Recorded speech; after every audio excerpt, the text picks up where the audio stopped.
The massive viewing screen in the Galactic Council's main chamber showed Earth rotating peacefully in space. The blue planet, wrapped in white clouds, seemed harmless enough. But the Council members knew better, or at least, they thought they did. High Counselor Marcus leaned forward in his crystalline chair, his gray skin reflecting the soft light of the chamber. "We have watched them long enough," he announced to the gathered representatives of the galaxy's most powerful species. "These humans are becoming too dangerous to ignore." The chamber, carved from living crystal deep within an asteroid, hummed with murmurs of agreement. Hundreds of alien representatives from across the galaxy sat in rising tiers, their forms as varied as the stars themselves. Some floated in anti-gravity fields, others sat in specialized environmental chambers, but all focused their attention on the main screen. "Look at their latest activities," Marcus continued, waving his hand. The screen split into multiple sections showing various scenes from Earth: nuclear tests, space launches, military exercises, and technological advancements.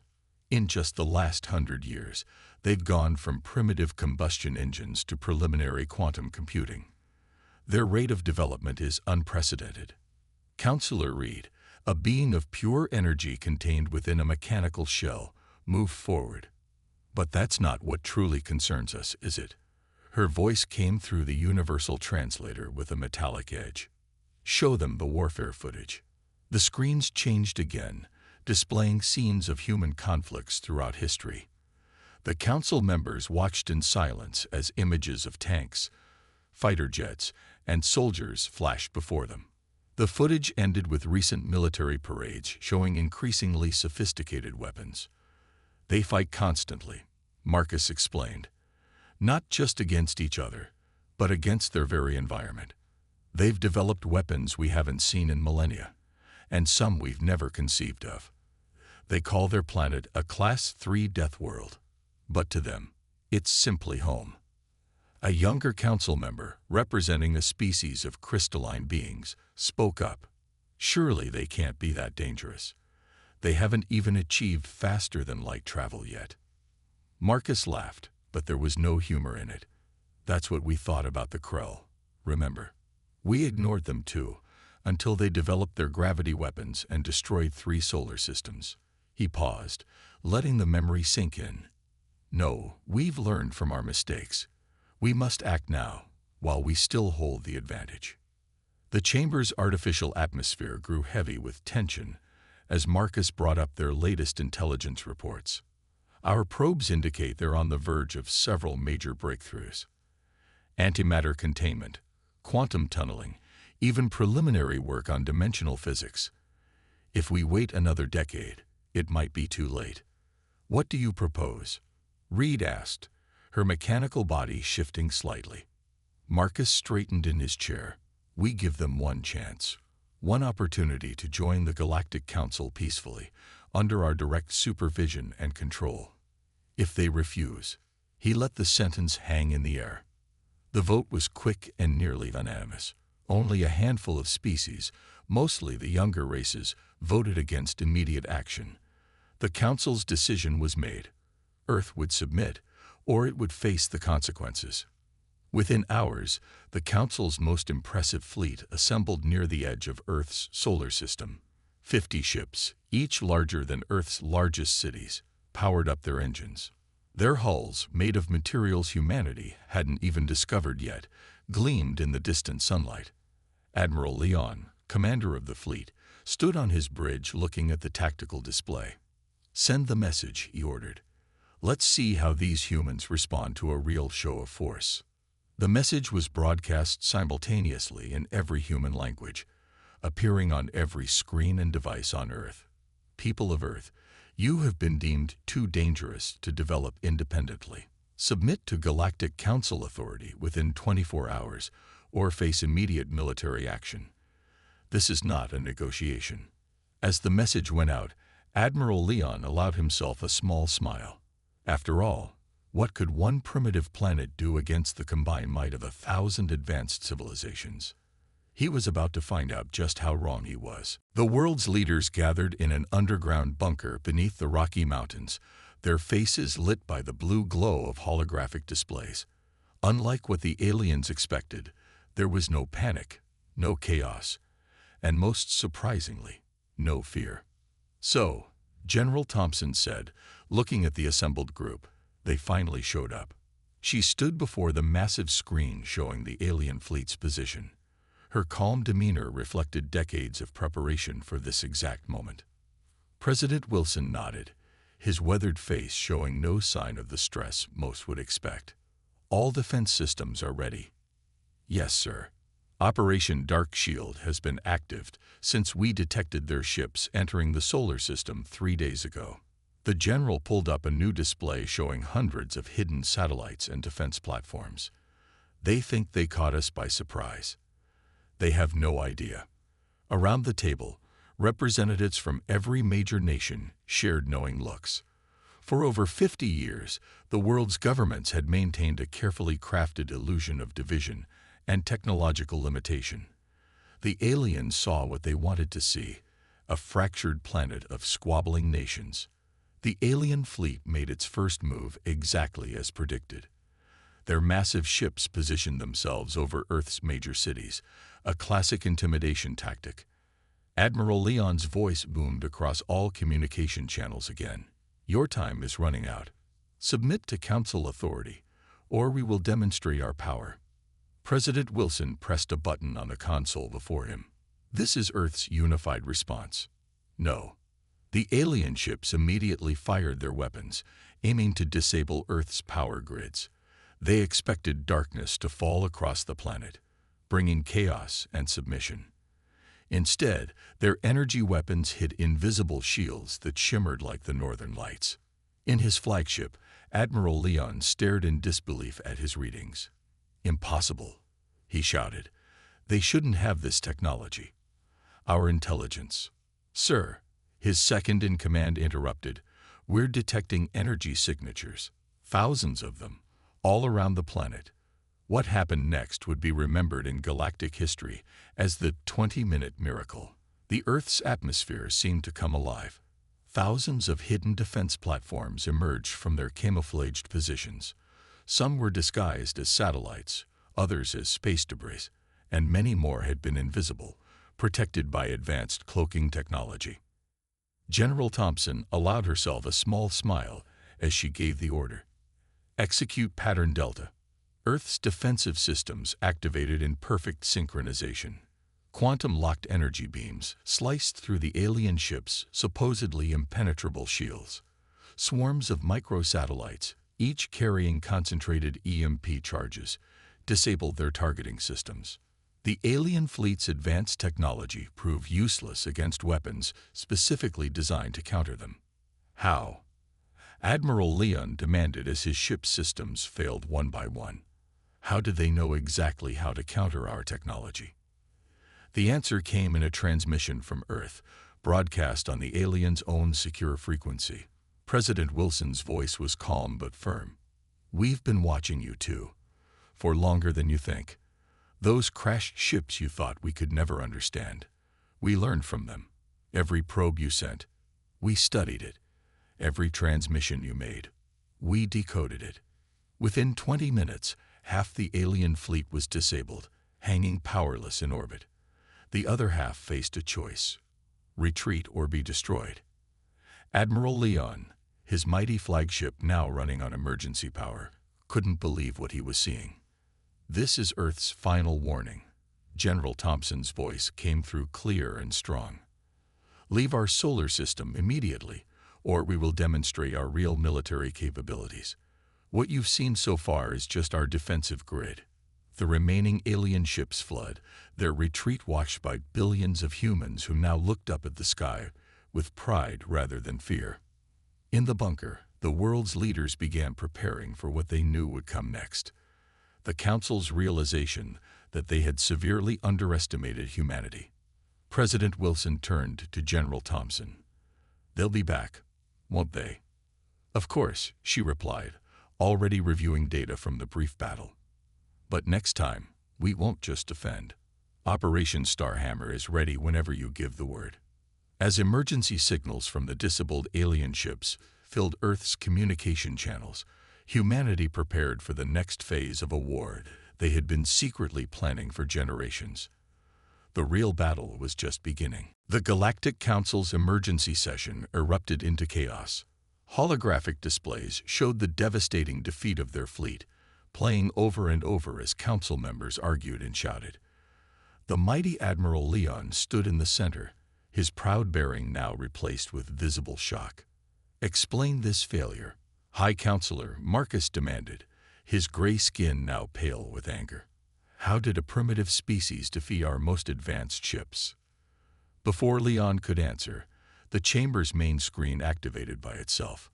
President Wilson's face appeared, broadcasting directly into the council's supposedly secure chamber. The room fell silent. "Let me explain," Wilson said calmly. "In 1947, one of your scout ships crashed in Roswell. You covered it up, thinking we were too primitive to understand what really happened. That was your first mistake." The screen split, showing historical footage. A young soldier stood in a bunker, examining a piece of alien technology. The date stamp read, July 8, 1947. "That soldier was James Wright," Wilson continued.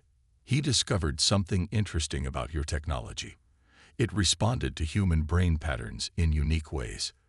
That discovery led to the formation of the Earth Defense Initiative, a secret organization spanning every nation." More images appeared: underground facilities, hidden laboratories, testing sites deep beneath the ocean. Each showed humans working on advanced technology, dating back decades. "Every time you sent a probe, we captured it. Every transmission you made, we decoded it. Every piece of technology you dropped, thinking we couldn't understand it, we reversed engineered it all." Wilson's voice carried a hint of pride. "But we made sure you only saw what we wanted you to see." The council chamber erupted again, but Wilson's transmission continued. The screens showed massive underground factories, orbital construction yards hidden behind holographic shields, and training facilities where soldiers worked with advanced weaponry. "Those wars you watched us fight, carefully staged. The weapons we showed, outdated decoys. The political conflicts you monitored, a performance to keep you underestimating us." Wilson gestured, and new images appeared. "This is our real military." The council watched in stunned silence as the footage revealed Earth's true capabilities. Soldiers in powered armor that could match any alien technology. Ships with stealth systems more advanced than anything the Council possessed. Weapons that could bend space itself. "Remember the Artemis moon mission you monitored recently?" Wilson asked. "It wasn't just a simple return to the moon. We were building this." The screen showed a massive facility on the dark side of the moon, completely hidden from Earth and alien observation. Inside, thousands of ships waited, each incorporating technology the Council thought impossible for humans to develop. "We learned from history." General Thompson stepped into view beside Wilson. "Every time an advanced civilization encountered a less developed one on Earth, it ended badly for the less developed society. We decided that wouldn't be us." The council members watched as more secrets were revealed. The mysterious disappearances of their probes over the years, captured by hidden Earth defenses. The strange energy readings they'd dismissed, tests of humanity's new weapons. The global internet, a vast neural network analyzing alien technology. "You thought our nuclear weapons were our highest achievement," Wilson said. "In reality, we passed that level of technology 30 years ago. Those weapons you saw us testing. Props designed to keep you thinking we were decades behind you." High Counselor Marcus found his voice. "Why reveal all this now?"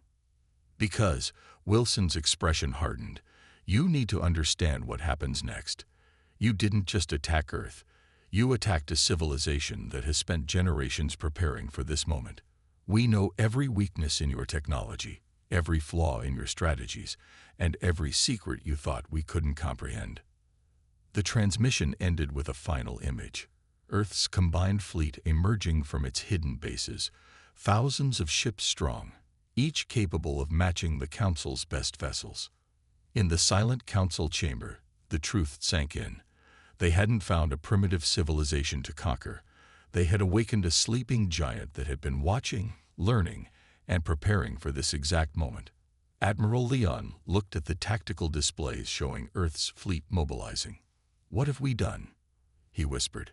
High Counselor Marcus had no answer.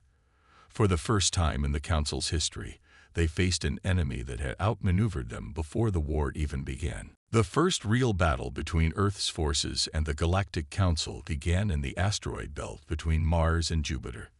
The Council had hastily assembled their largest combat fleet, over 500 warships gathered from across their territory. They expected a quick, decisive victory to restore their damaged pride. They were wrong. "Enemy fleet detected," announced Captain Rogers from the bridge of the EDS Titan, Earth's flagship. Unlike the ornate command centers of alien vessels, the Titan's bridge was sleek and practical, designed by soldiers who understood real combat. General Thompson stood at the main tactical display, her eyes scanning the holographic battlefield. "Status of Operation Starhammer. All ships in position, General. The Council's fleet is moving exactly as predicted." The General nodded. The Council's tactics were always the same. Overwhelming force applied directly. They had no concept of subtlety, no understanding of true military strategy. This would be their undoing. "Launch Phase 1, she ordered. From behind the larger asteroids emerged Earth's first surprise. Thousands of automated combat drones, each smaller than a car, but armed with weapons that could pierce alien shields. The Council fleet, expecting traditional warships, found their targeting systems overwhelmed by the swarm. "Fascinating," one of the alien commanders transmitted to Admiral Leon. "They're using microships as a distraction. Primitive, but..." His transmission cut off as his ship exploded. What the aliens didn't realize was that the drones weren't a distraction. They were delivery systems. Each carried a specially designed virus, developed from decades of studying alien computer systems. As the drones were destroyed, the virus spread through the energy weapons that destroy them. "Their shields are failing," Captain Rogers reported with a grim smile. "Just as planned." The second phase began. Earth's actual warships emerged from their hiding places within the asteroid field. Unlike the bulky alien vessels, Earth's ships were angular, dark, and nearly invisible against space. They had been designed with one purpose: to exploit every weakness in Council technology. "Remember," General Thompson's voice reached every Earth vessel, "we've trained for this our entire lives. Each of you knows their technology better than they do. Show them why humans are considered Deathworlders." The battle that followed would be studied in military academies across the galaxy for centuries. Earth's ships moved in patterns the Council had never seen, using the asteroid field as both cover and weapon. Specialized electromagnetic pulses disabled alien targeting systems. Quantum-tipped missiles phased through their shields before detonating.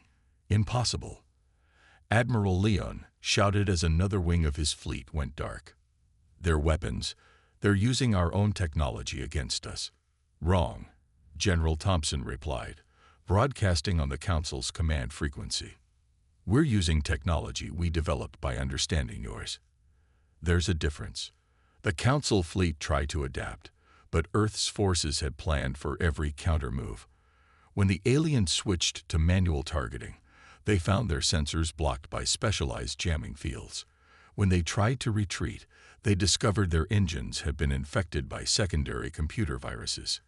"This is what you get," Captain Rogers transmitted, "for thinking humans were just violent savages. We're not simply strong. We're smart, we're innovative, and most importantly, we learn from everything we see." The battle lasted just 3 hours.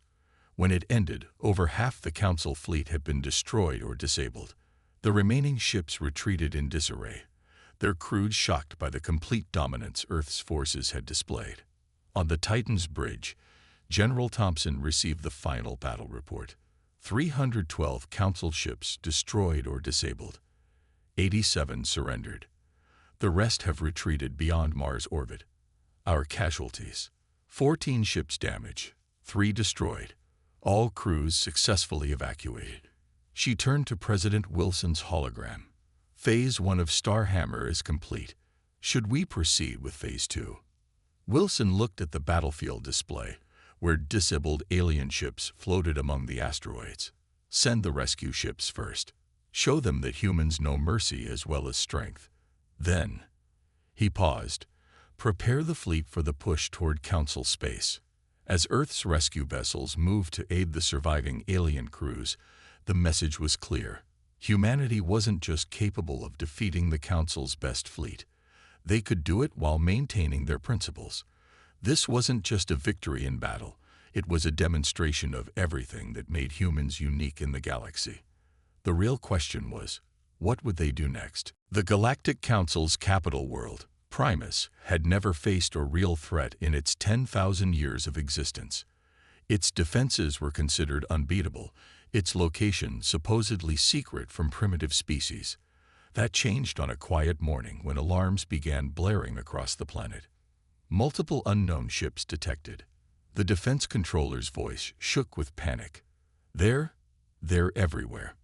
High Counselor Marcus rushed to the command center, his gray skin now almost white with fear.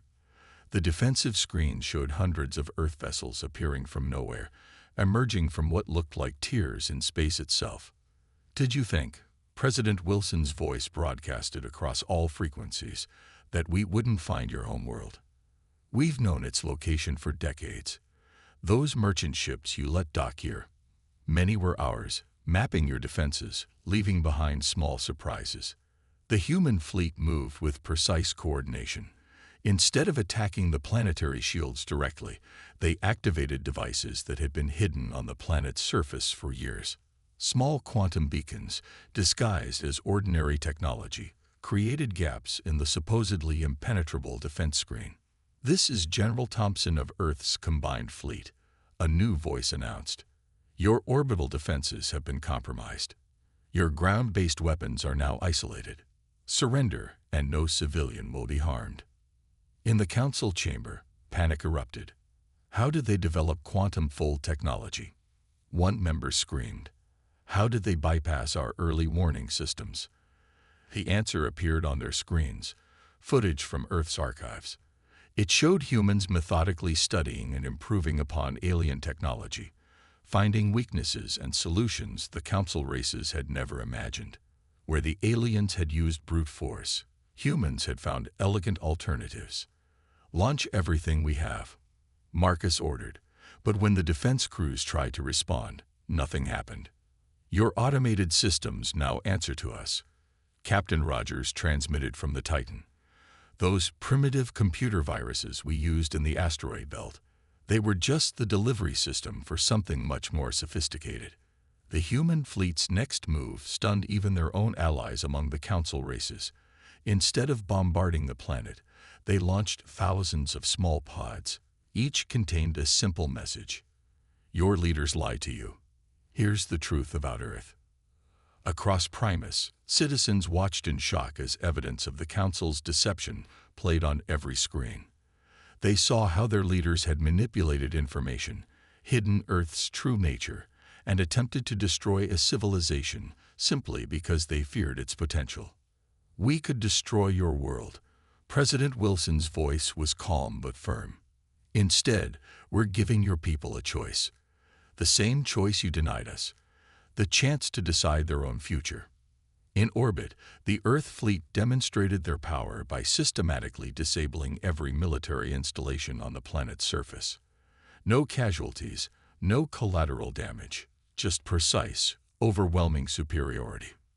This is why we were careful in the asteroid belt, General Thompson explained to her officers. We needed them to see that we could be merciful. Now they know we choose to show restraint. We don't lack the power to destroy them. The Council's response became irrelevant as their own citizens took to the streets, demanding answers. The carefully maintained image of Council superiority crumbled in the face of Earth's precise, calculated display of power. Your civilization is built on control through fear. Wilson addressed the council directly. Ours is built on adaptation and growth. We're not here to destroy you. We're here to show you a better way. As the human fleet maintained their position around Primus, news spread quickly through the galaxy. Earth hadn't just defeated the Council's military.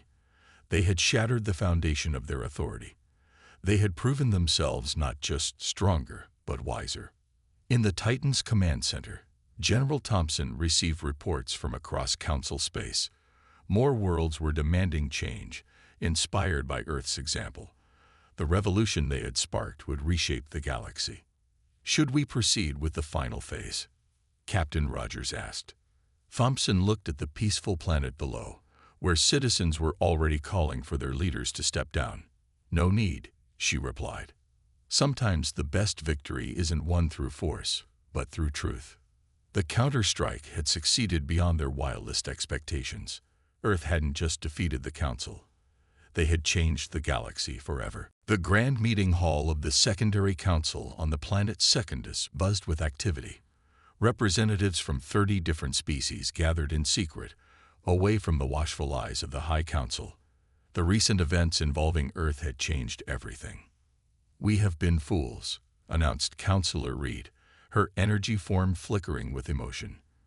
"For centuries, we labeled younger species as primitive simply because they developed differently than we did.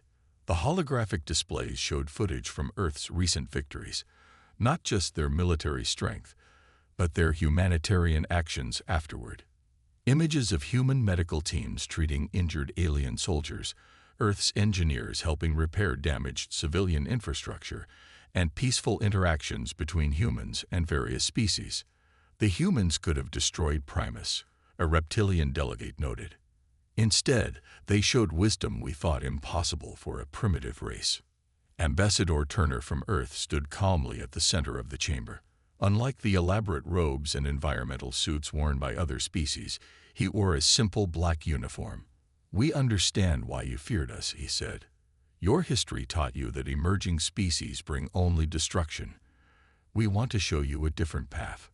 Across the galaxy, more revelations emerge. High Counselor Marcus and his inner circle had hidden countless reports about Earth's true nature. They had suppressed information about human creativity, adaptability, and most importantly, their capacity for peace. "Look at this." Reed displayed a classified file. "Humans have more variations in their music than all Council species combined. Their art forms number in the thousands. They've developed medical techniques we never considered possible." The Secondary Council members watched in amazement as more data streamed in. Human children solved problems in ways that stunned alien scientists. Earth's environmental restoration projects offered solutions to problems that had plagued Council worlds for generations. "But their weapons," one delegate began, "are matched by their ability to heal." Turner interrupted. "Yes, we can fight. Yes, we prepared for war.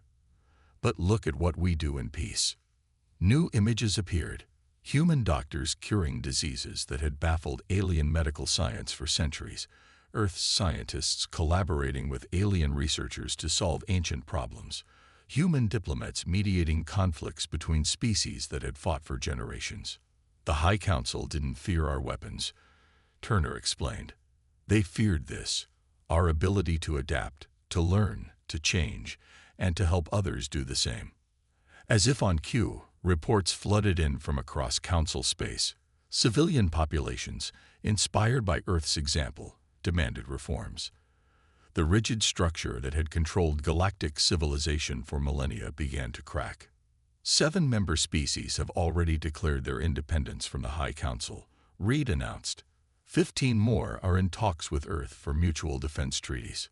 A holographic message interrupted the meeting.